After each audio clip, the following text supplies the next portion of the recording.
Le but de la création. Au commencement, Dieu créa le ciel et la terre, Genèse 1.1, puis Dieu dit, que la lumière soit.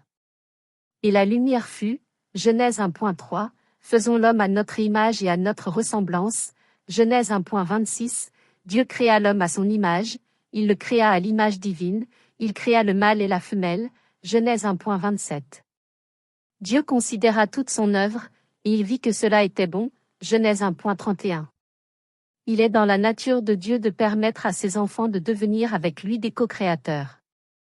Le but de la création, comme le maintien de n'importe quel système de monde, est de permettre à chaque courant de vie extrait du cœur universel de Dieu de développer une nature spirituelle et de devenir maître d'énergie et de vibration par le contrôle conscient et par l'usage de ses propres facultés créatrices, pensées et sentiments.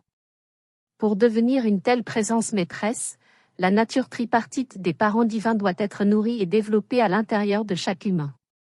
Chacun doit devenir le directeur divin de son plan de vie, le Père, un Fils extériorisé d'application correcte, le Fils, et un dispensateur pour le monde du saint réconfort et de l'esprit de vie, le Saint-Esprit.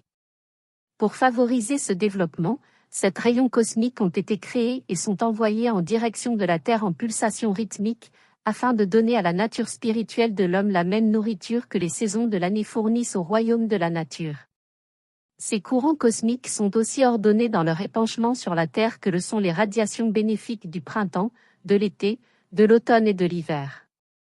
Pour ce qui est de notre galaxie, Dieu, c'est-à-dire le propriétaire et le dispensateur de toute vie, est le grand soleil central.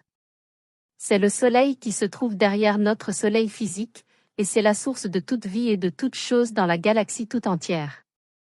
Les activités du grand soleil central sont gouvernées par Alpha et Oméga, les êtres suprêmes de notre galaxie.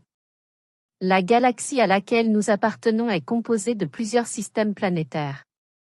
Chaque système planétaire consiste en un soleil et plusieurs planètes.